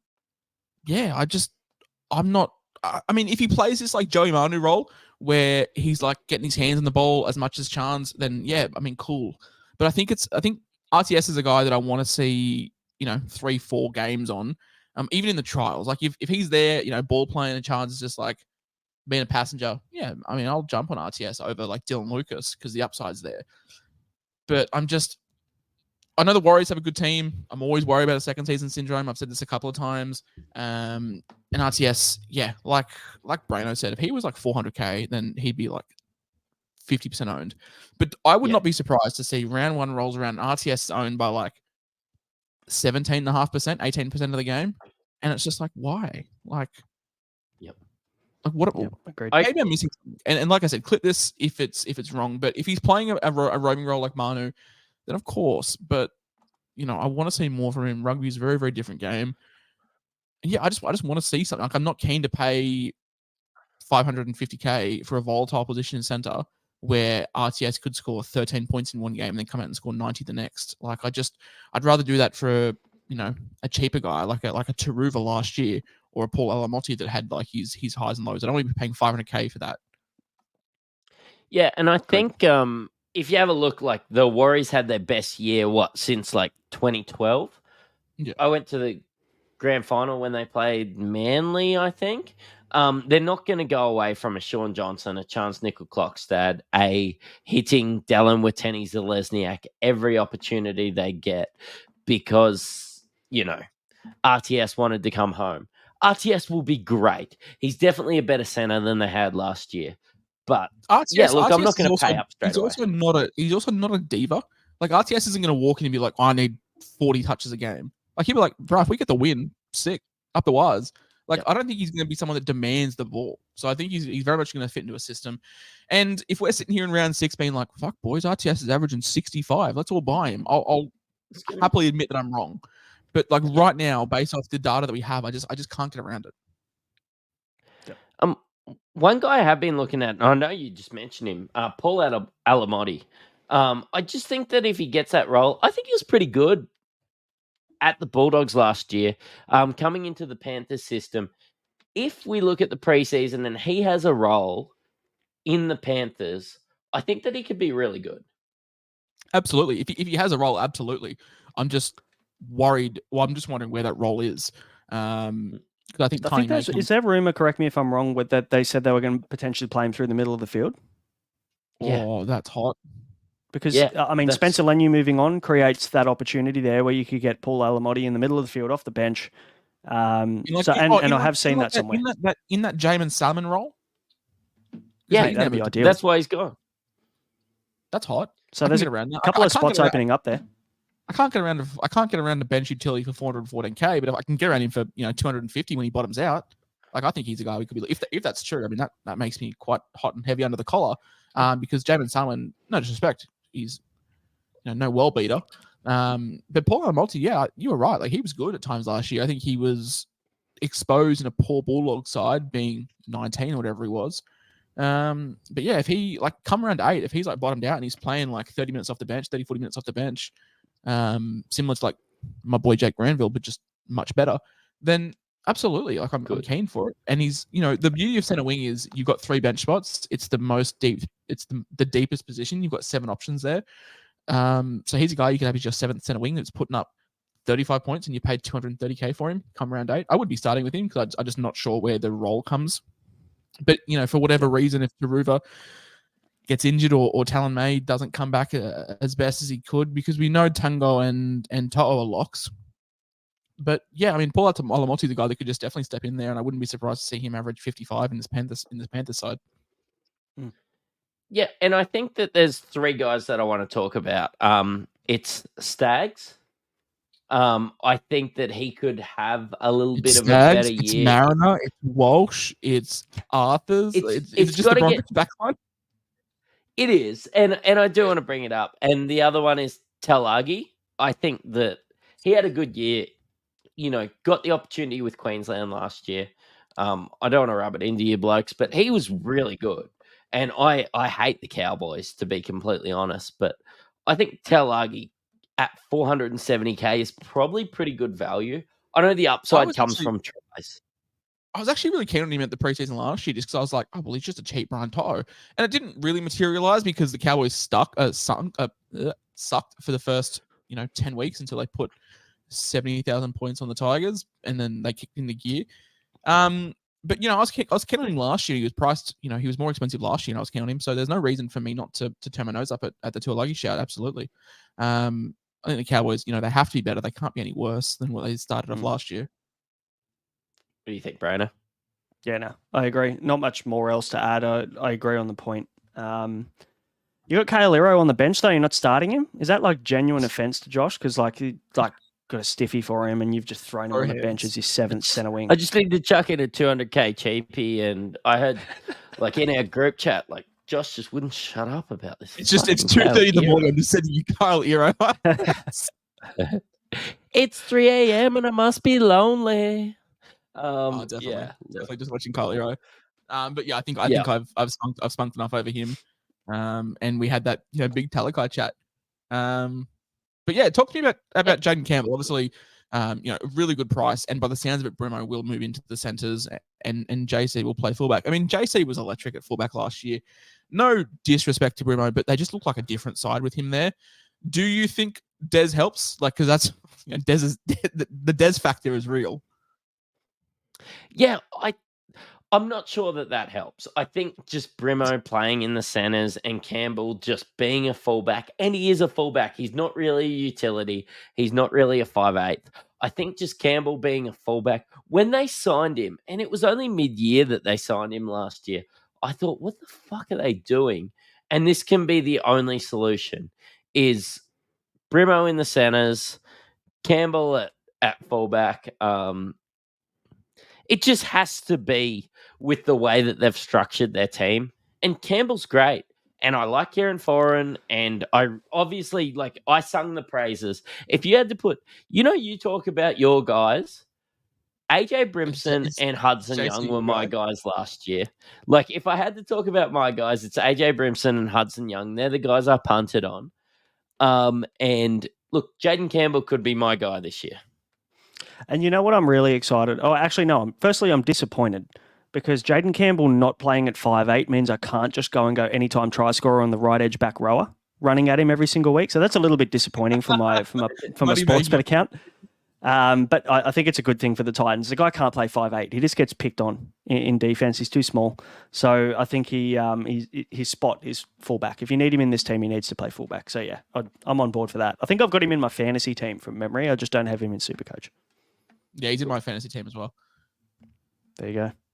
I've also got some off property, so they're not a correlation. Don't sit here and think that we like one player. Nothing at all. So yeah, I'll quickly Jaden Campbell. I'll quickly move through my team. A couple of differences, I guess, that I'll touch on because we've covered the majority. But I've got Harry Grant at hooker, and the pure reason for this is because during the season last year, he burnt me so hard. I remember that it was just before the Origin period. I first of all got him in around round 5 or 6, thinking, fuck, I just need to get this bloke. He's hurting me too much. And then he went 30, 40, 30 or something like that when I bought him. You're preaching to the choir. I traded him out, and then he just turned back into Harry Grant. And then he went on a run again leading into Origin, and I thought, you know what, I'm not going to get him back in. There's no point now getting him in before Origin. And then he outscored Damien Cook through that Origin period, playing 4 less games. And I thought, you know what, This is the year now, 2024, and you can quote this, he will be maybe one of the only players that stays in my team the whole year. I don't give a fuck. He can stay in through Origin. How much do you shit yourself Teamless Tuesday when he's named at 14 and Bronson Garlick's at 9? Yeah, I mean, look, it's Bronson Garlick. I'm not really worried about that. If they brought in a better bench hooker, maybe I'd be a bit more concerned. But he was good enough off the bench, I think, last year. Yeah, he was in great. certain scenarios. That psychological factor of being like, fuck, my nearly 800k hooker is named at 14. Yeah, and then he goes out, scores 2 tries, and just runs a mark and fucking scores 130 and buries my season. Exactly. I see you paid up for Payne as well. Is this just another thing of you being like, I need that set and forget front row forward? What you'll notice with my team, aside from 2 RF, I've got one real kind of solid primo per position. And I feel like that's kind of the way I've always played Supercoach, is I've always gone with maybe the best option that I can find per position. And then I've worked my cash around to try and find some other cheaper mid-range options, basically, to make it work. So Harry Grant's the primo hooker. Payne Haas is my primo front rower. I actually initially was playing around with trying to get Tino in my team, but that extra 40, 50K or whatever it is above Haas, I just can't justify paying that extra money for Tino just for the 2 RF duel. I feel like Haas is just going to be solid value. Tino's also got both mod that's come back in. Payne Haas has lost Flegler as well. Like, I know it's small things like that, but they're the differences. But just going back to your point of like one primo per position, I think we touched on this at the start of the episode, that like, you know, barring form and injuries, will you just based off pedigree, and if form wasn't a factor and we just, you know, move averages from last year to this year, at the end of the year, do you have Harry Grant, Payne Haas, Dylan Brown, Nico Hines, Jermaine Asako, Callum Ponga? And the answer is probably yes. So there's, you know, 6 guys you don't have to move on, and there's 6 trades that you save. So I think we've all sort of structured our team. I think Mattrix may have structured his team a little bit differently. He's sort of gone a little bit more mid heavy, but he does have $500,000 in the bank. But you and I, you know, we've got those guys where it's like, you know, barring injury and form, we're not going to move them on. Yeah, and you don't need to. And I think a lot of people panicked last year when it was the first year of buy every week. And, you know, a lot of us, myself included, probably looked into that a little bit too much and started to look at, oh, fuck, this person's got to buy in round 3. Maybe I'll wait till round 4. The Nico Hines effect, where we waited for him to come back round 4. I faded him and it fucking because round 4 happens. You've got 1 suspension, 1 HIA, 2 people that have been arrested, and you have to boost. And you're like, well, fuck, now my plans have been ruined. Like, don't plan without them, plan with them and around them. So, like, for example, if Nico Hines had a buy in round 4, it's like, oh, cool. Well, like, Caesar's a fine play for 1 week. But it's not like, I'm going to wait until round 4 to pick him up. And then, you know, for whatever reason, something happens, Payne Haas gets suspended for 6 weeks and Harry Grant, you know, has got COVID, or, you know, something like that happens when your plans are just backlayed. So it's, I know what you mean. It's a good point. Yep. In the second row, so firstly in the front row, I've got Davey Moale, I've got Spencer Leniu there as well. I've played around a little bit with my front row. I can fit Fletcher Baker in instead of Spencer Leniu, and it saves me a little bit of money, so I don't hate that. So I can play around there, but the same thinking, I guess, with Flegler and Haas from both of you. They're in your respective teams, so I won't echo that. And the second row is very similar as well. I've got Kickout, Fermor, Sean Lane. I think they're all kind of no-brainers. Josh Curran as well. I've got Kobe Hetherington there because because I've gone so heavy, or maybe a little bit heavier in a couple of positions, especially centre wing. I've paid up as much as I have for Jermaine Asako. I needed to kind of cut a little bit of cash somewhere. So you've got 6 of those 400K mid-range guys in your 2RF, Matty, and I've only got 4 of them. I had to free up cash with the GOAT, Jack Howarth. So I'm sure he'll be 700K, and you'll be looking to get him in around 4 or 5. Can I ask you both something? And look, I'll start with Josh on this one. If you had to have David Fifita or Tino to start the year next year, you had to pay up for a primo, regardless of cash. I know there's only 40K difference. Do you want to start the year with Fifita or Tino in your second row? Based off circumstances, because we don't know where Fifita's playing, I would take Tino. If you told me Fifita was fit for round 1 and he was playing on the left, I would take Fifita. But because Fermor's back in the equation, and for context, with the unknownness of how much fitness Fifita's going to have, I would take Tino. Exactly my thinking. Exactly the same thing. And look, there's a very real chance potentially that Fifita moves back to the right, because Bo Former was awesome on the left-hand side the year before last. So maybe they move him back. Maybe Fifita's a little bit more flexible and can play both sides. We know Fifita was... 2 years ago. Yep. But he was the argument, and we were making the argument in the preseason last year that the Fifita Tanner Boyd combo, because they went to high school together and all that kind of shit started to come up. Yeah, we all bought into that because we thought it was a good scenario for us to get Fifita in the preseason, and it didn't obviously play out. And then Fermor went down, and Fifita just played on the left, and we're like, okay, cool, whatever.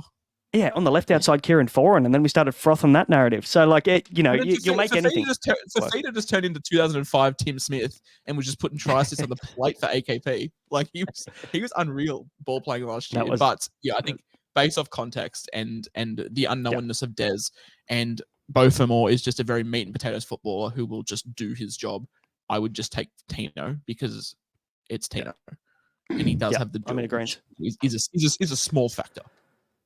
And And maybe not even that. That's the second row forward primo that you'd go for over like a Yo, an Olakuatu, a Britton Nickera, Paddy Carrigan. We're not touching those blokes, are we? None of those guys really stand out. Like, there's no 2RF primo that like really jumps out. Like, obviously, it would be Fafita if, like I said, if we knew he was playing on the left and he was like locked in. But if we just filter by like averages last year, it's Fafita, Tino, and then Hopgood. But Hopgood, he still had his issues. There was a run there for about 6 weeks where Hopgood looked like he was sort of done as like an elite guy. But Matto got the flu. Joe Offahengawi got injured. Andrew Davey got cut. Whatever. But like, yeah, like there was times where Hopgood like wasn't established as a great guy. Nickera averaged 70, but I don't love starting with a guy that's priced at his absolute best. That's a very high impact guy. Yo is very much just like Silverside. Like, your mum says, "Oh, we're having Silverside." You're like, "Oh, it's not bad. It's fine." And then like Hamole's just signed that fat contract, so it's like, is he going to be just like, cool, well, I've got the bag for 8 years? And then Pat Carrigan, how much does his role decrease if he does move to the front row forward? So there's all these primo guys at 2RF this year that are just like a little bit, unknown. That's the concern. Hamole's like a good Sean Lane is probably my best explanation of that. That's an interesting one.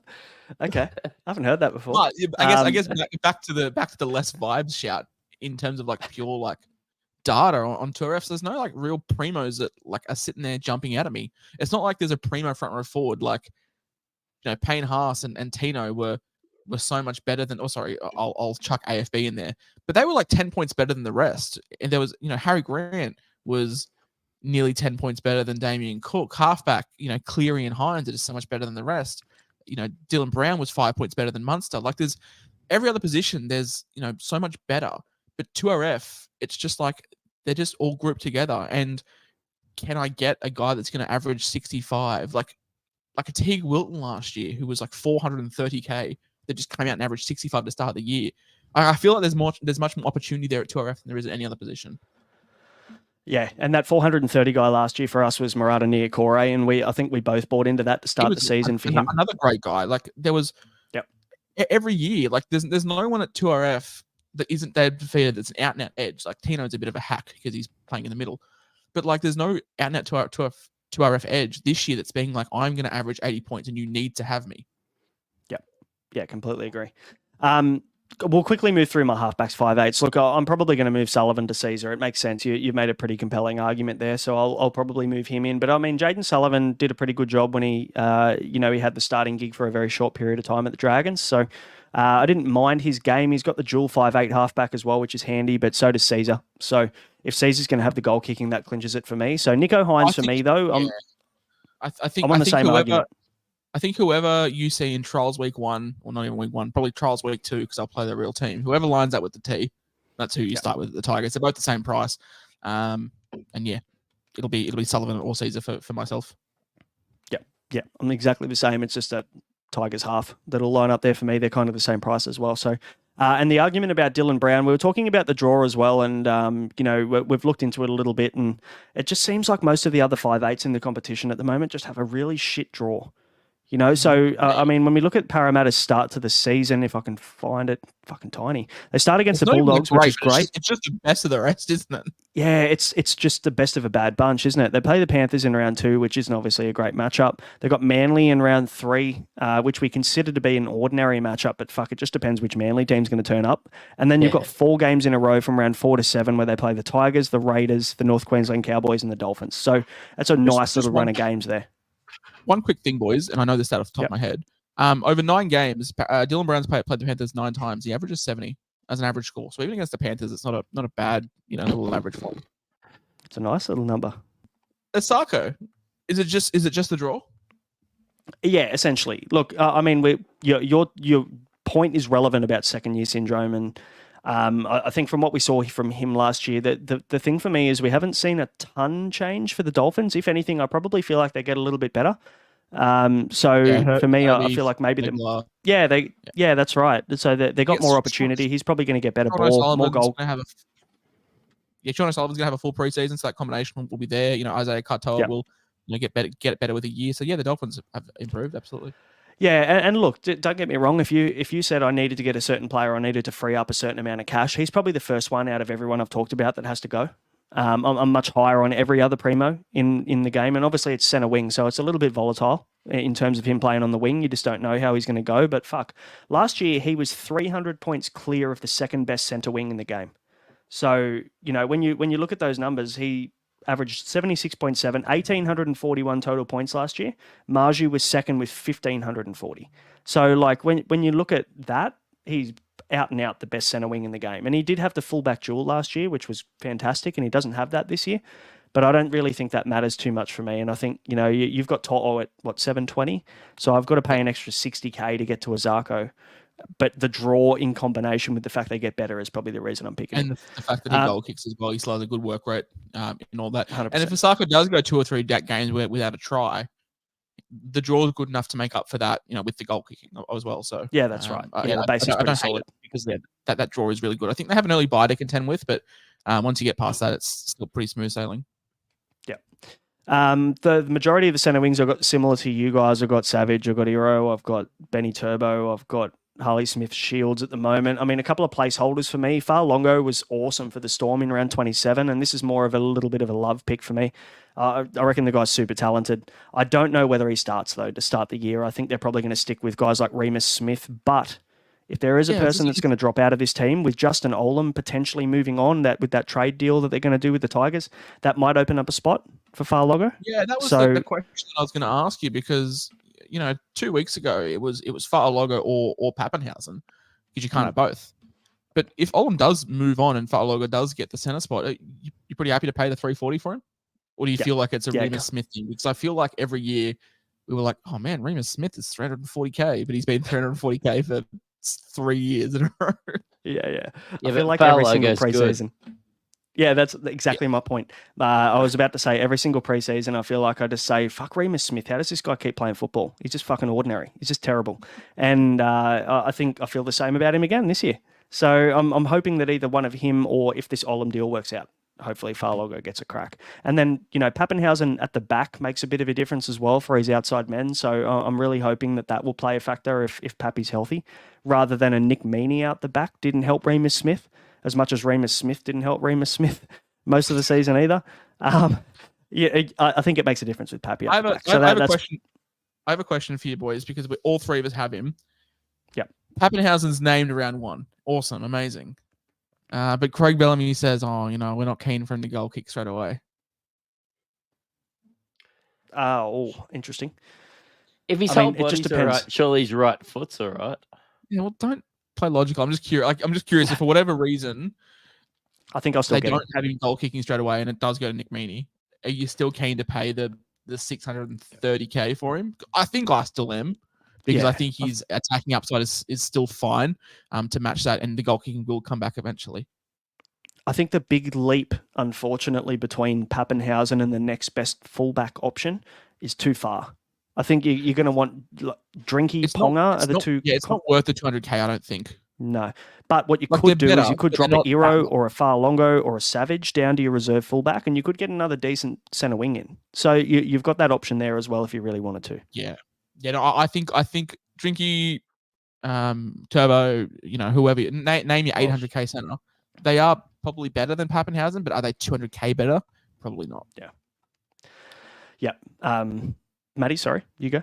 Yeah, I just if I was going to fade something, if you look at all these team previews and they've all got Pappy sitting there, if I was going to fade anything, it could be that Pappy starts the 2024 year with 330s.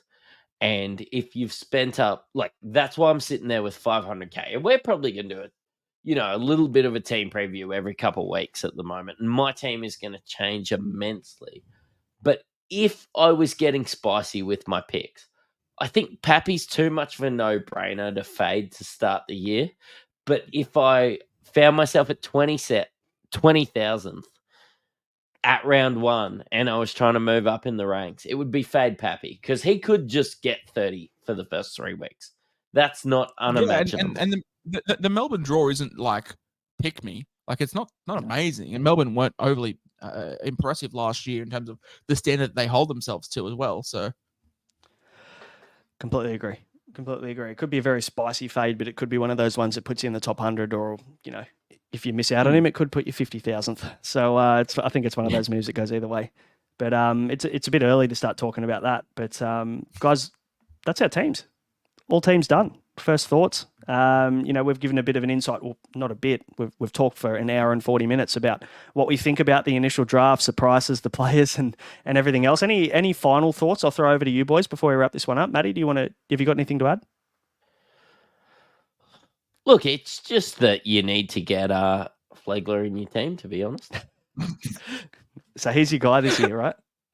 he's him. Flegler is I him. don't know. It might even be like a Lachlan Croker or something in hooker, and I just see him sitting there. And how would I say? Like, I love barbecuing. Lachlan Croker could just marinate all year. Yeah, good. I don't know whether you want to keep something marinating for a full year though. Like, wouldn't you want to eat it eventually? Like, are you going to trade Lachlan Croker out? That's the equivalent of eating him. Probably. I'm just going to leave him there. Are we going to hear? Are we going to hear another Sonny Luke is going to come off the bench and play 60 minutes, and everyone's going to fall in love with him again? I just got a shiver down my spine when I heard that. No. Oh, Sorry, I missed no. February 2023 preseason hypes were off the train. I remember I think Stefano scored a try in the trials, and we're like, "Fuck, man, Stefano's back, 60-point average. Here we go." And he made Origin somehow. Yeah, good on him. Good on him for doing it, but pretty rough. Good thing New South Wales. Yeah. Fuck. Hopefully we improve. Helping a brother. The Tigers had 2 players in Origin, and we came rock bottom. Nice. We'll be better this year. It's all good. And I've got a friend now that I can talk to about the Tigers, and we can gang up on the Broncos guys. We're so back, baby. That's good. 100%. Guys, that'll do, I reckon. First pod, we'll be coming to you weekly over the next probably 4 to 5 weeks up until Australia Day to start doing some team previews. So we'll start talking through what we think lineups are going to look like. We'll talk you through the options that we like, the pods, the guys we think are going to take off, maybe the ones to fade to start the season. So there'll be a lot of good chat there. And then we'll start moving into two podcasts a week, getting closer to the season. So looking forward to that. And if you do have any questions about your team, pick a team, drop them in the comments. We'll cover them. But otherwise, make sure to hit subscribe, hit like if you like the content, hit follow if you are listening on audio. And we'll be coming to you in another week for the next episode. But until then, you've been listening to the Insight NRL show. We'll catch you later.